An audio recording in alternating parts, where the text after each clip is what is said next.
Hi, and welcome back to Tech Tips SA. Today we're going to cover how to Bluetooth your mouse to your phone so you'll be able to navigate and do whatever you would normally do with your finger, but you're going to be able to do it with a mouse. Let's go. Okay, so here we are. First things first, we're going to check what iOS system you're running. You have to be running a iOS 13. So what we do is go to General, Software Update, and here you'll see what software you have. If you're iOS 13 or higher, then you should be just fine. So now we're gonna go ahead and move on to the mouse. The mouse, make sure that it is a mobile mouse. This is a Microsoft. Microsoft is not sponsoring me. I'm just using this one, which is the one that I discovered that it worked. Don't make the mistake of getting a wireless mouse that has this dongle. That's how you'll know it's a wireless and not a Bluetooth. So make sure that it does have that mobile 3600 in this particular instance, and that it says wireless Bluetooth connectivity. And that's what you want. So here we go. Let's go ahead and open the mouse and get it hooked up. So right here, we're gonna go ahead and press a button and get that turned on. Let's hold it a little bit so see if it'll start blinking for us and for it to come on. All right, so here we go. First thing after settings, we're gonna go into accessibility. From accessibility, we're gonna go to assistive touch, which is right up here. You turn that on, and then you're gonna go to devices. One important thing that I want to point out here is that it says Magic Mouse and Magic Trackpad are not supported over Bluetooth. I don't know why Apple did that, but you have to run out and find another device. If you have a Magic Mouse or Magic Trackpad, it's not going to pair up. So now it's searching for devices. Let's double check that the blue light is on. It is. The mouse is there. I'm going to click it on. It's asking if we want to pair it. Yes, we do. It's now connected, and here we are. We have the Bluetooth. Now, from now on, from this point forward, I'm going to try to do everything through the mouse. So if I click on the wheel, it brings me back to my wallpaper here.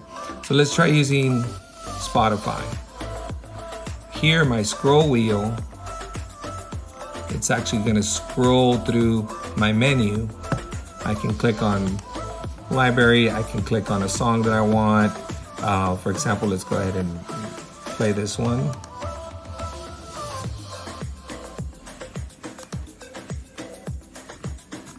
We can go back.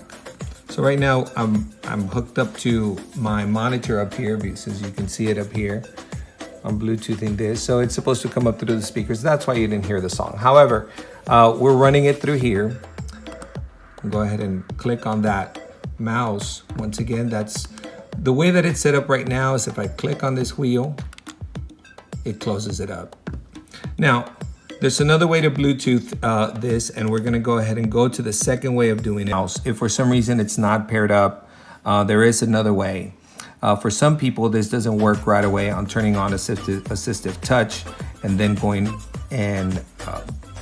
and pairing it through devices. So what I'm gonna show you is I'm gonna leave this assistive touch on purpose, because the other way that I'm gonna show you will not work if the settings aren't correct. So you go into switch control here right beneath touch, you click on that, and you see that it's grayed out. It's not allowing us to turn it on. So the only way that it allows us to turn it back on or to turn that specific setting on is to turn off assistive touch. So when you turn off assistive touch, you'll know it's off. The bubble is off. When you turn it on, the bubble is on. This bubble, basically it's a home button, but on video. So just make sure that assistive touch is off. Then you come here to switch control and you turn on switch control. Once switch control is on, then we're gonna go to Bluetooth.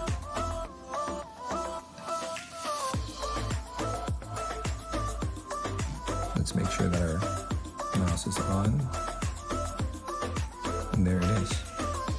It's now connected. So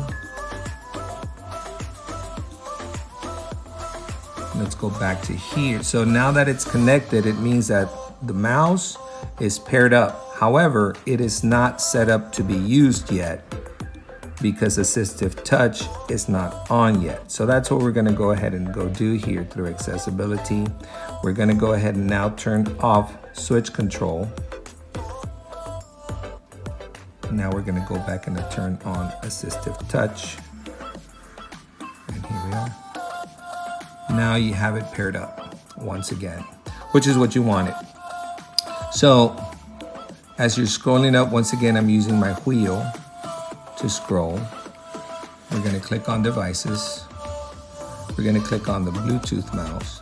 And here you have some settings that you can have choices about your button 1, button 2, whatever it is that you might want. I'm not gonna get into that on this video, just showing you that you will have some options on how you want your buttons to behave as you use your mouse. Once again, you press on your wheel to come back to your wallpaper or your home screen, and you're able to do whatever you need to do there. What I'm going to do next is I'm going to show you for you all video editors that are wondering if this is going to work for you on a big screen using either Apple TV or any kind of mirroring device that you can use. I'll show you that coming up. Okay, so now, as I mentioned earlier, we're going to go ahead and work on an app here. I just recently started using LumaFusion, so I'm just going to go ahead and do this as kind of a little trial. I'll see how it's going to work. So at this point, I'm going to go ahead and mirror my my device onto my living room, and when you look up on the screen, we're already mirroring. All right, so at this point, I'm gonna go ahead and click on LumaFusion. And here's a project. So I'm gonna turn it over sideways. And then at this point, I'm just gonna go ahead and hook it up to my charger because I can go ahead and leave that still here. And I'm essentially using it as a little computer, if you will. And let's go ahead and I wanna show you that there's very, very, very little lag here, which makes it great. So I'm sure that you're wondering what Apple TV I'm using. I'm using the TV 4K. I guess it's one of the newer versions. I bought this year, 2019, and it's the one that has these particular connections. It has the power, it has the HDMI, it has the Ethernet there. And so this is, once again, the TV 4K that I'm using for this particular video. So let's go ahead and start a new project here. And one of the first things we'll do, let's just go ahead and bring in a quick text.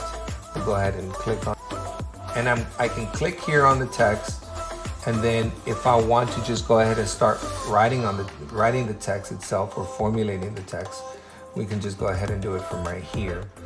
You will see that the keyboard popped up. You can actually manage everything from here. For example, the backspace will erase it, and then I can go ahead and start typing right from here. However, since you have your phone right here, you can just go ahead and type whatever you want and handle it that way. You can also turn on turn off the brightness, on the phone itself, just so it's not really bothering you, so to speak. So we can come in here, we can lower that brightness so the phone doesn't get hot, and then go back to our LumaFusion here and set it right there, and just work around and do whatever it is that you need to do here to create your video. So as you can see, very little lag. What I'm going to show you next is actually hooking up the same setup, but using the Fire Stick device, and kind of check out if there's any lag or to what degree the lag is, and if it's going to be functional for you guys or not. Okay, so I've hooked up the Amazon Fire Stick. The app that we're going to use is going to be this one right here. and that one is called Mirror Fire TV. So the first thing we're gonna do is we're gonna go ahead and launch it here. You guys probably already know how to do that. I'm just gonna go ahead and launch it there. And then we're gonna go ahead and launch it here. We have the project. We're gonna go ahead and go sideways. And so now here is our mouse. So one of the things that I wanna make sure that you look at is this mouse, the lag that we're gonna have on it. So for example, if I bring it down here so y'all can see the cursor there. I'm gonna put this down so you guys can focus on this. When I move the mouse, check out the lag. Move it. Move it. So it's several seconds, and it's really very cumbersome to know where you're at unless you move it very, very slowly to where you know what you're going to click on. Just very, very difficult to work on. But it can be done. So just wanted to show you guys that, the amount of lag on the Fire Stick in case you guys were gonna wonder about that. The Fire Stick doesn't work. However, the TV 4K seems to work pretty well. As you can see, the mouse is still connected. I can do whatever I want here. I can continue using apps and whatnot. So again, the Fire Stick doesn't seem to work very well, just a lot of lag.